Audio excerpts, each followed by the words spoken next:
the most performing thing is retargeting on TV. People have no idea of how powerful that is for B2B companies. When your buyers and when your prospects, especially when you have like a big CAC, when they see you on TV, I mean, you instantly become like legit and leader. I really don't believe in click attribution in general. I'm a big advocate for anything incrementality, MMM. I think that's the future of marketing. Meta and Google have been pushing last click attribution and click attribution. I think as marketers also now want to diversify, and they want to do Snap, they want to do Pinterest, they want to do CTV, they want to do out of home, influencer campaigns, all those kind of things. If you do that and you still rely on last click attribution, you'll make Meta and Google look great. And you'll think that all the rest don't work. And that will stop you from like investing more in marketing and growing. Whereas like when you look at incrementality, when you look at MMM, it will give you like the right picture and the right understanding of what's going on and what's working and what's not working.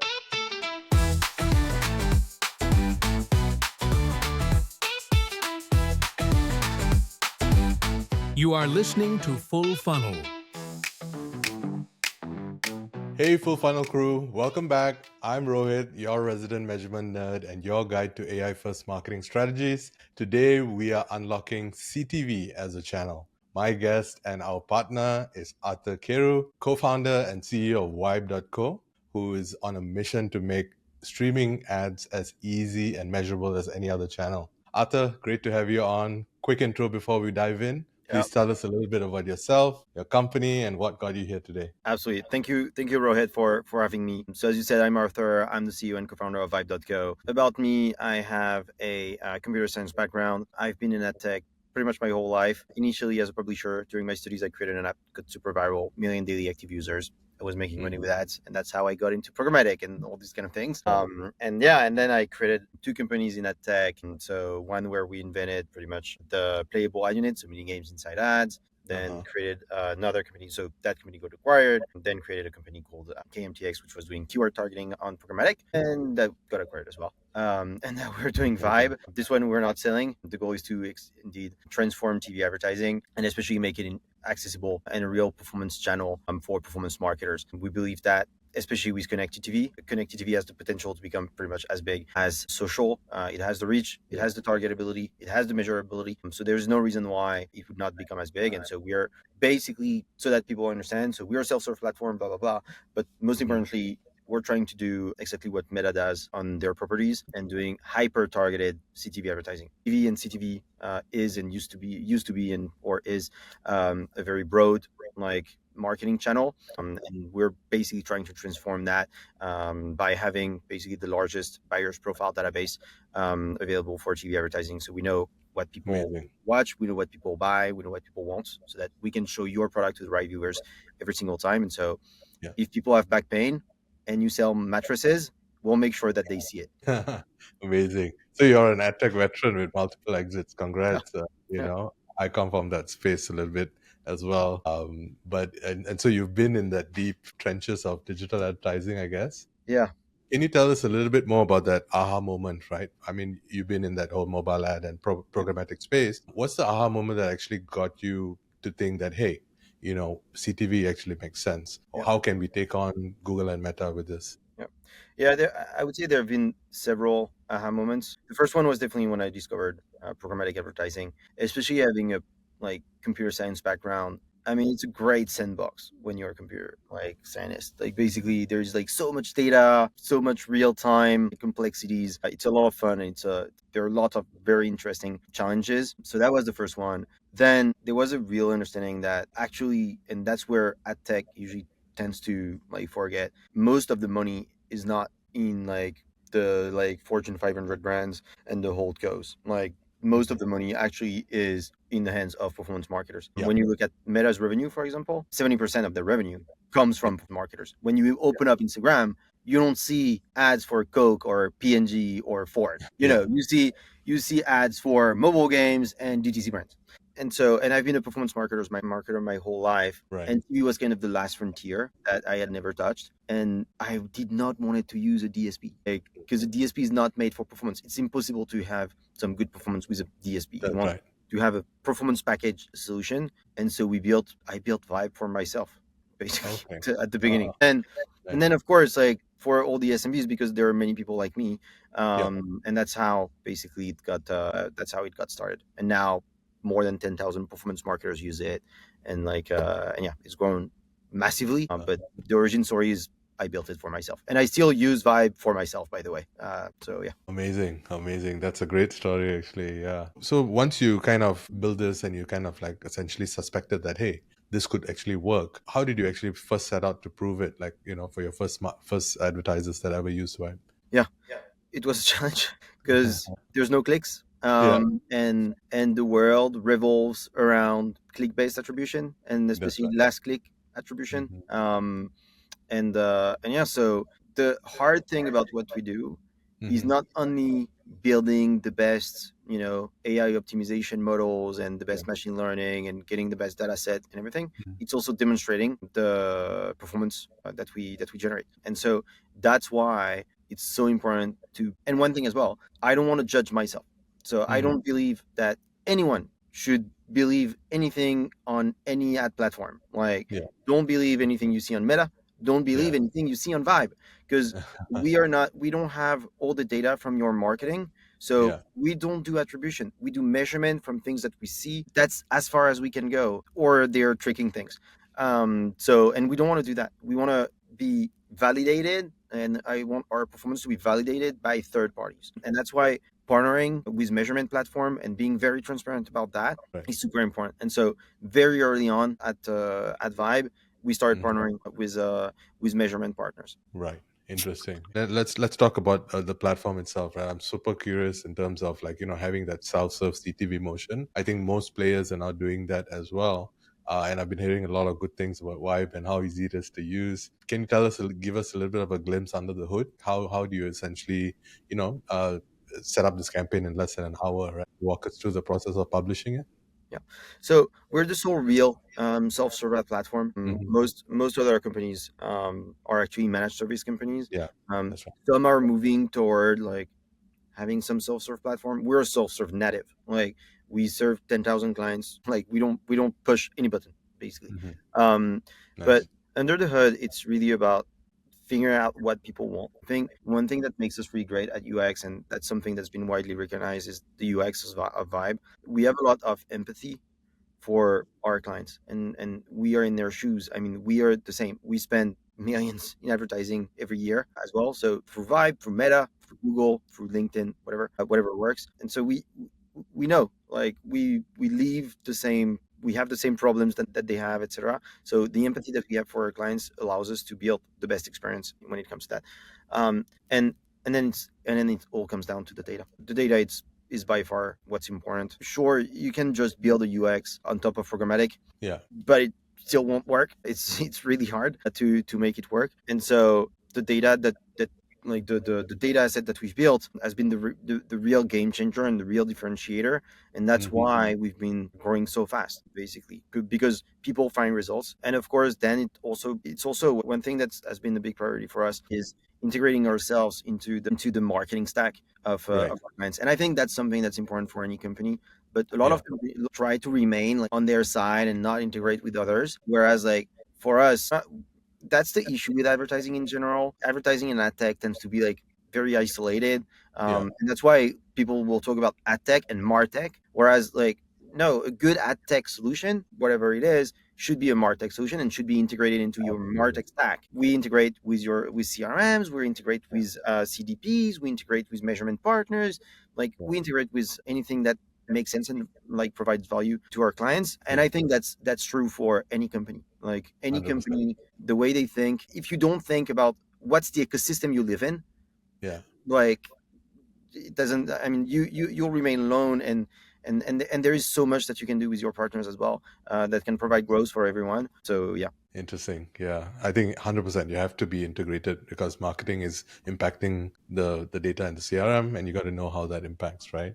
And could you tell a little bit about how a newbie or a newcomer would use Vibe, right? You got to protect them from any guardrails or protecting them from, burning their budgets on like premium inventory or maybe, the frequency caps and stuff like that. Could you maybe give us a walkthrough on how you kind of help this newcomer navigate Yeah. your platform? AI. So there are Nice. different levels of AI. Okay.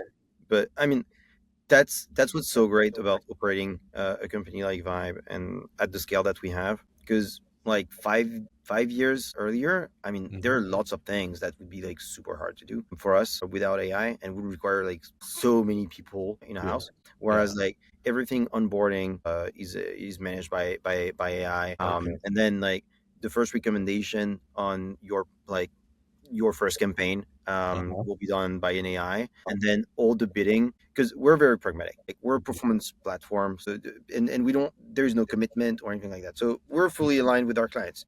If we don't deliver results, they leave. So we have to deliver results. Yeah, the all the optimization is done by the AI. So all the CPM, the Right. pacing, because not every advertiser is the same. So some advertisers they should have a very high frequency cap and Yeah. some like a very low frequency cap. Some should buy some like very premium inventory, like live sports, for example. Live sports can be like super expensive, but the ROI is also like much higher. And at the Absolutely. end of the day, it equilibrates. So it's all about finding the right opportunities and maximizing the results Mm. for our clients Right. in an automated way. Basically, I want to avoid as much as possible people trying to figure out what's going on and then like figuring out the exact channel that works best for them. And same goes for the area or for the audience. That Right. doesn't make sense that a human has to do that. I'd rather have our clients work on creatives. Creatives Hmm. is something super important Yeah. in the performance, especially on TV, because I mean, Yeah. you're literally in the living room. So that's super important. But people media trading and just saying like, oh, I have a bit more performance in Arkansas and not in Nevada, and so I'll switch budget. Come on. Yeah. Yeah, I should do that. There's no reason why you should do this. So everything is Absolutely. automated. And that basically provides the guardrails for our clients and also reduces the time to success. Amazing. Yeah, absolutely. I'm really curious. I'm waiting for my marketing team to kind of test it out as well. And yeah, so we're coming up with some brand video ads and stuff like that. So Awesome. definitely trying to do that. Definitely. By the way, like, look, I'm not even plugging Vibe here, but if you're a B2, especially a B2B company, Yeah. because B2C companies, like, you should do CTV advertising, but probably you're already doing that and That's right. hopefully with Vibe. And if not, one day. But B2B companies tend to not do it much. Yes. Like, the most performing thing is retargeting on TV. People have no idea of how powerful that is Yeah. for B2B companies because when your buyers and when your prospects, especially when you have like like big CAC because you are Yeah. B2B companies, you're a B2B company. When they see you on TV, Yeah. I mean, you instantly become like legit and leader, Yeah. basically. And Correct. so it's just and it will cost you because you don't have like millions of like people coming to your website, even Yeah. with $50 a day, like the uplift of performance for your sales team, like the number of like calls that we have because we record all of our like sales calls, like the number of calls where people say I saw your ad on TV. Nobody's telling you like, oh, I saw your ad on search Yeah. or like that's not happening. But on TV it's Yeah. insane like the how effective it is. Exactly. And if you have something funny and emotional and you kind of really hit the nail on the head. So Yeah, is that a trend you're seeing? Like more B2B brands also yeah, advertising on CTV? 100%. Especially in Uh, the last, I would say there's yeah. been a real expansion of that in the past 3 months. Nice. Nice. Yeah, we are definitely going to be one of them soon. Perfect. So I'll hook you up with some free credits, and that's valid nice. for anyone listening to that podcast. Yeah. Send me an email, and I'll give you some free credits. Awesome. Awesome. That's a great offer. And so let's like something like B2B or even Shopify or any kind of e-commerce kind of KPI, online KPI. How do you kind of that's the biggest question, right? How do I tie this CTV impression to that sale, right? Or to that lead? Can you tell us a bit about the measurement Yep. process and how do you So there measure are that? two different things, and Mhm. there's measurement and there's attribution. Yeah. I'll start with attribution, tying a sale or a lead to CTV or Meta, or especially as you diversify channels, doesn't make sense at all. I really don't believe in like click attribution in general and direct attributions. I'm a big advocate for anything incrementality, MMM, this kind of thing. I think that's the future of marketing. Meta and Google have been pushing. I won't say Mhm. scamming because I don't want to get sued, but they have been pushing last click attribution and click attribution because, 100%. of course, that's in their agenda. That's great for them. But I Yes. think as marketers also now want to diversify and want to do they want to do Snap, they want to do Pinterest, they want to do Yeah. CTV, they want to do out of home, influencer campaigns, all those kind of things. Basically, if you do that and you still rely on less click attribution, you'll make Meta and Google look great. And you'll think that all the rest don't work. And that will stop you from like investing more in marketing and growing. Whereas like when you look at incrementality, when you look at MMM, that's what gives you, nothing will give you the perfect like story. Like Yeah. I don't think it's possible, but No. it will give you like the right picture and the right understanding of what's going on Yeah. and what's working and what's not working. And Yeah. even if it's offline, and that will also give you the capability of testing more things. And that's true for CTV. What we're doing, yeah, sure. There are lots of people like it will generate direct like response and direct performance, of Yeah. course, and that is pretty easy to track because you'll get some impact on the first hour post impression, of course. But then there is a lot of halo effect that you get on your social campaign, your search campaign, but as like billboards, as influencer marketing, as all those things, and with incrementally you can actually measure that. And then so that's attribution, and then there is measurement, and measurement is a very different thing. That's what you can look at in the platforms. That's what we use as well to optimize the campaigns because we have a feedback loop, and that's how the AI basically optimizes the campaign. It will look at Right. what generated performance, and we'll try to find like lookalike profiles that will convert for your brand. And that's where it's interesting to be able to tie an impression to an event, so to a conversion event. Like that's where it's interesting. Yeah. But at the end of the day, that should not direct your spend and your marketing decision. Like that, your spend and your marketing decision should be MMM, should be incrementality measurement. You don't need to be like at the precision of like one sale. Like it's more like volume and trend thing. That's how I think marketers will decide their investment in the years to come. Absolutely, absolutely. We're like totally in, speaking the same language there. Obviously, last click was meant to do what it actually does, right? Which is Yeah. big-based attribution, but 100% can't be used for making larger budget decisions, for example, right? And I think, and then the most impactful campaigns are actually top of the funnel campaigns, Yeah. right? And But you're that not and paying that's for, yeah. Yeah, and Sorry, that's go ahead. something that's great because I'm a creative person, and one thing that like makes me a bit sad about the current state of advertising is that Mhm. people have like over optimized direct performance and Yeah. pure performance. They have forgotten about like everybody's so focused on like creating so many variations of ads and like trying to figure out like what's the system and everything. And Right. creativity kind of died in that. Absolutely. And I think creativity is actually coming back now that Mhm. like it's harder to measure, and meta, like you can't scale meta as you used to be able to. Yeah. And yeah, and some brands are really showing that there is some performance in the brand. I think David Mhm. protein bars is a good example. American Eagle is I love the American Eagle example because it's a purely brand campaign that 100%. not only delivered performance in like the sales of the company, but also Yeah. on the stock of the company. Yeah. And so that's where marketing doesn't just have impact on your sales, it also have Mm. impact on your valuation. That's what you want to do basically as a business owner. Right, right. Amazing. Yeah, I think, yeah, creative, especially now, there's a lot of opportunity to kind of really go crazy with Yeah, creatives, right? Because of AI. have You can fun. really Have shoot fun. this Hollywood grade or production grade, whatever you call it, TV commercial for peanuts, actually, right? It's Absolutely. crazy. And so, talking about creatives, I'm sure you got a lot of data to back it. Yeah. Based on that data, what kind of creatives and spot lens or maybe even hooks kind of to tend to win on CTV? There are some like counter examples. Like there are some like super creative ads that can work well, but Hmm. what does not work well at all is Okay. conceptual ads. Like ads are more funny than they really show the product or anything like that, or Okay. will will sell more of some kind of a story or an idea or like inspirational ads, like those kind of thing. Mm-hmm. Terrible, like Doesn't work. terrible performance Okay. in general. Interesting. What's super Interesting. important is showing the product. Show your product Right. as much as possible. Like Right. it is so important, and the impact on performance is insane. And we made that mistake like recently. So we do a new campaign pretty much every quarter. So we have like for every at the beginning of every quarter, we'll basically have a big shoot in LA where we work with a production company, and so we come up with like creative ideas and those kind of things. And the last one that we did was some kind of a like Ocean's 11 thing where marketers discuss and then they say, "Oh, we should do TV," blah blah.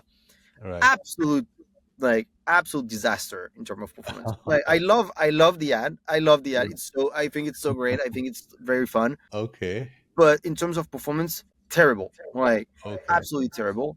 That's And so this interesting. quarter we changed it. I Hmm. mean, we came up with something much more basic in a way, Hmm. but Monday style, like Monday.com style. So like Jessica is a marketer and blah blah Right. blah, and like and she used Vibe and she wants to track conversions and that Interesting. and that works so well. And the I funny thing is that recently, as I was discussing with a friend at Revolut, Uh-huh. they had the exact same thing. Like at some point, Okay. they tried like you try to move up funnel, you have a bit more budget, you want to do something a bit funny, and then Right. you're like, oh wow, that doesn't work, and then you just do an ad where you show your app, and then it's just like, okay, that works. So yeah, show your product as much as possible. Like Wow. showing the product is key in that. Okay. I think we have to change our strategy because I just saw some briefs on some brand ads that are exactly what you said. We're trying to go for funny and like trying to You can be funny trigger as the long as pain you show your points. product.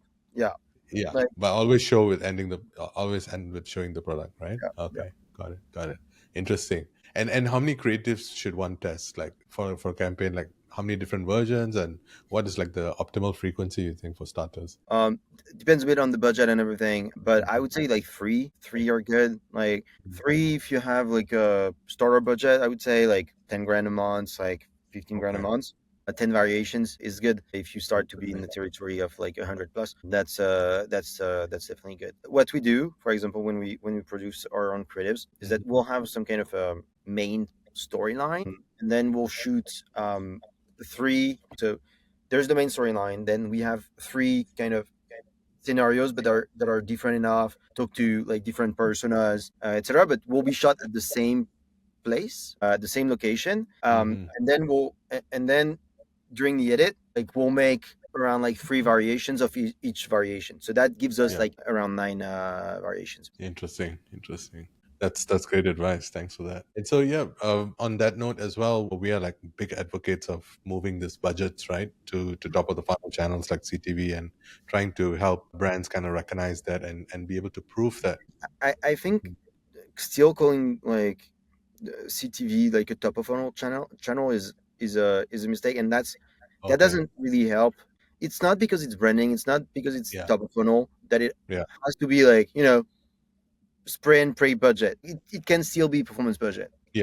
100. And so It goes the across way the we funnel. Yeah. yeah, exactly. It's not really top of funnel. It's not just top of funnel. Like you can do Right. retargeting, you can do it's then on your strategy and who you'll target, but Yeah. it's not necessarily top of funnel. It can be like a very That's like right. lower funnel like strategy as well. That's right. That's right. Absolutely. I agreed with But it that. And builds your so brand. yeah, yeah. And depends on the tactic they're going for and where you want to put the money first, and your I guess your kind of goals, right? So what kind of spend thresholds you think is significant? Like how many percent of the budget which should start showing that CTV signal is there, and it becomes like statistically solid for most of the brands to kind of continue to invest in it. Depends because the and I'll give an answer, but the percentage can vary a bit. If Okay. you're a huge advertiser, like you spend millions a month, I would say like a minimum of 5% is really like Okay. the big minimum. But if you're like smaller than that, like in the hundreds or even lower, that would be Mm. more like 15-20% basically. That's Right. where you kind of see like some impacts. And then it's also on the duration. It takes a bit of time, especially when you start like measuring incrementality and those kind of things.